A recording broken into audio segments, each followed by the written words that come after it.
मध्य प्रदेश में राज्यसभा का चुनाव सिर्फ एक चुनाव नहीं है जो खेला और जीत हार तय हो गई। इस चुनाव से कांग्रेस एक बड़ा प्लान तैयार कर रही है।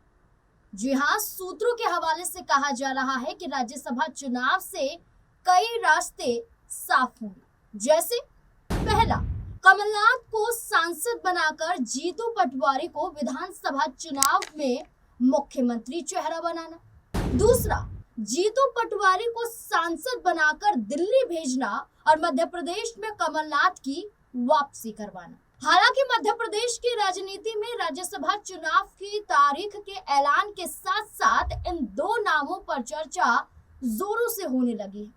आखिरकार कौन जाएगा दिल्ली, कौन संभालेगा मध्य प्रदेश, इसको लेकर अभी तक सस्पेंस बरकरार है। चलिए करते हैं कुछ चर्चा और समझने की कोशिश करते हैं कि आखिरकार किसका पलड़ा भारी है, किस पर आलाकमान मेहरबान है।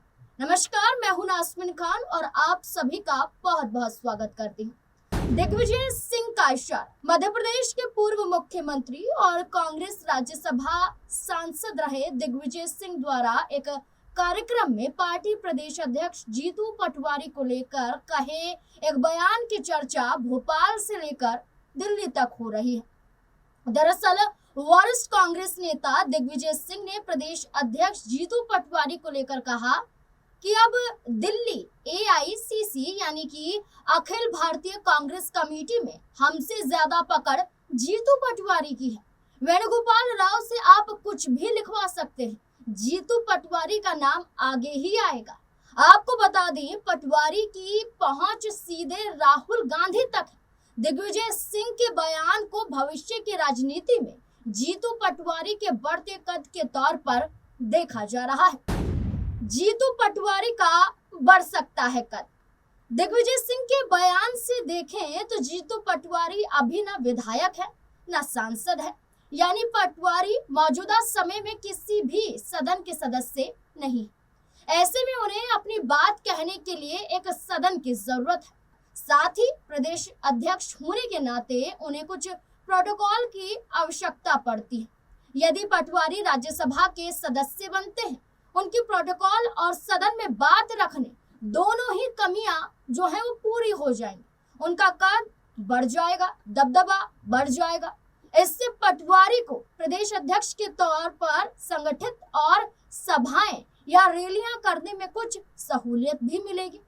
उच्च सदन का सदस्य बनने से पटवारी को बार बार दिल्ली जाना और हाईकमान से मुलाकात कर संगठन की बात करने का एक नया मौका भी मिल जाएगा। तभी तो जीतू पटवारी ने भी दिग्विजय सिंह के बंगले पहुंचकर उनका आशीर्वाद लिया। पटवारी भी ये भली भांति जानते हैं कि दिग्विजय सिंह के बयान के कई मायने हैं, जिससे कई फायदे हो सकते हैं। बीजेपी के खिलाफ कमलनाथ भी तैयार। हालांकि सिर्फ जीतू पटवारी ही नहीं, बल्कि कांग्रेस में क्रॉस वोटिंग का डर भी है। ऐसे में दिग्विजय सिंह के साथ वाले किसी वरिष्ठ दिग्गज नेता को उम्मीदवार घोषित कर सभी पार्टी विधायकों को एक छत्र के नीचे लाकर इस डर को दूर किया जा सकता है। इसे देखते हुए कांग्रेस कमलनाथ को भी उच्च सदन में भेजने पर विचार कर रही है, क्योंकि इस वक्त कमलनाथ के पास विधानसभा और संगठन स्तर पर कोई भी पद नहीं है। साथ ही कमलनाथ प्रदेश की राजनीति को छोड़कर दिल्ली की राजधानी में अधिक रुचि दिखा सकते हैं। उनका दिल्ली और एआईसीसी में फिर से दबदबा बढ़ सकता है। देश की राजधानी दिल्ली में कमलनाथ की सक्रियता बढ़ सकती है, कद बढ़ सकता है। इससे कांग्रेस पार्टी को ही फायदा हो सकता है। तीसरे विकल्प की भी तलाश। वहीं कांग्रेस दो चेहरों तक सीमित भी नहीं रहना चाहती है। कांग्रेस एक सीट के लिए तीसरे विकल्प को भी तलाश रही है। इसलिए कांग्रेस के मन में तीसरा ये भी चल रहा है कि किसी एससी उम्मीदवार को राज्यसभा भेजा जा सके। जैसे पिछले चुनाव 2020 में दिग्विजय सिंह के साथ फूल सिंह बरैया को राज्यसभा उम्मीदवार बनाया गया था, लेकिन कांग्रेस के कई विधायकों के सिंधिया के साथ बीजेपी में चले जाने से बरैया चुनाव हार गए थे। लेकिन 2026 में हो रहे राज्यसभा चुनाव ने एक बार फिर से 2020 के राज्यसभा चुनाव की यादों को ताजा कर दिया है। और इस पर चर्चा फिर से होने लगी है। फिर से कई चेहरों को लेकर सामने आया जा रहा है, जिसमें न सिर्फ बनाया बल्कि मीनाक्षी का भी जिक्र किया जा रहा है। क्रॉस वोटिंग के खतरे से बचना। बता दें कि मध्य प्रदेश में 3 राज्यसभा की सीटों पर राज्यसभा का चुनाव होने जा रहा है। 230 विधानसभा सीटों वाले राज्य में एक सीट को जीतने के लिए 58 विधायकों के समर्थन की जरूरत है। ऐसे में 163 विधायक भाजपा के पास है। 2 सीट आसानी से जीत सकती है बीजेपी। तीसरी सीट पर नाम से ज्यादा कांग्रेस को क्रॉस वोटिंग का डर सता रहा है, क्योंकि जहां 66 विधायक वाली कांग्रेस आसानी से अपनी सीट जीत सकती है, वहीं बीजेपी के वजह से कांग्रेस पार्टी को खतरा महसूस होने लगा है। बीजेपी के पास 2 सीट जीतने के बाद 47 विधायक फिर भी बच जाते हैं और 11 विधायकों की जरूरत पड़ती है। तो तीसरी सीट जीतने के लिए माना जा रहा है कि भारतीय जनता पार्टी कोई खेल कर सकती है। सूत्रों के हवाले से कहा जा रहा है कि भाजपा तीसरा उम्मीदवार उतार कर चुनाव को रोचक बना सकती है। बीजेपी की तीसरी सीट पर भी नजर है।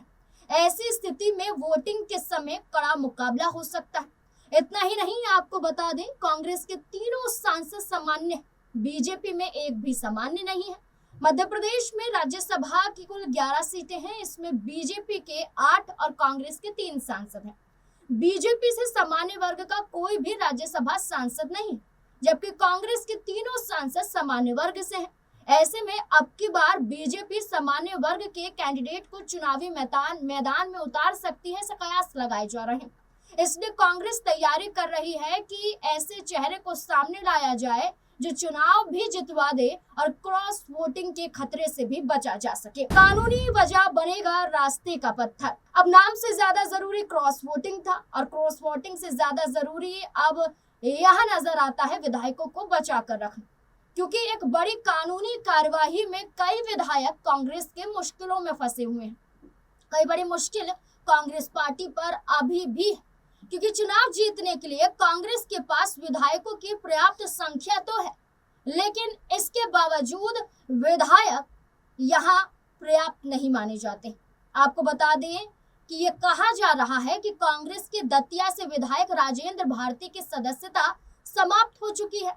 विजयपुर से जो विधायक थे मुकेश मल्होत्रा, उनके मतदान पर रोक लगा दी गई है और बीना एमएलए निर्मला स्प्रे से जुड़ा केस अभी पेंडिंग पड़ा है, जिसकी वजह से लंबित होने के कारण प्रभावी संख्या घटकर 62 रह गई। कांग्रेस को जीतने के लिए 58 विधायकों के वोटों की जरूरत है, लेकिन क्रॉस वोटिंग, वोटों के विवादित होने और वोटों के कैंसिल होने से समीकरण बदल सकता है और इस वजह से कांग्रेस के अंदर खींचतान देखा जा रहा है। कभी कमलनाथ का नाम तो कभी जीतू पटवारी का नाम आ रहा है। अब ऐसे में तमाम चर्चाएं। गौरतलब है कि प्रदेश की 3 राज्यसभा सीटों पर 1 जून से नामांकन प्रक्रिया शुरू हो जाएगी। 8 जून तक नामांकन दाखिल कर सकेंगे। 18 जून को वोटिंग होगी। 3 सीटें जो खाली हो रही हैं, इनमें कांग्रेस के दिग्विजय सिंह, बीजेपी के जॉर्ज कुरियन और सुमेर सिंह सोलंकी का कार्यकाल पूरा हो चुका है। अब ऐसे में ये माना जा रहा है कि बीजेपी नए चेहरों को तलाश रही है। इसमें कभी नाम नरोत्तम मिश्रा का आता है तो कभी नाम उमा भारती का भी सामने आता है। वहीं कांग्रेस पार्टी के जरिए कमलनाथ और जीतू पटवारी का नाम मुख्य तौर पर देखा जा रहा है। अब बीजेपी एक तरफ रणनीति बना रही है तो दूसरी तरफ कांग्रेस पार्टी का भी एक बड़ा प्लान चल रहा है, जो आगामी विधानसभा चुनाव तक चलेगा। अब ऐसे में देखना होगा कि आखिरकार कांग्रेस पार्टी किस पर दांव लगाएगी, कमलनाथ या जीतू पटवारी पर। आपको क्या लगता है, किसे राज्यसभा में भेजना चाहिए, जीतू पटवारी को या कमलनाथ को? आपकी क्या राय है? अपनी राय कमेंट सेक्शन में जरूर दें।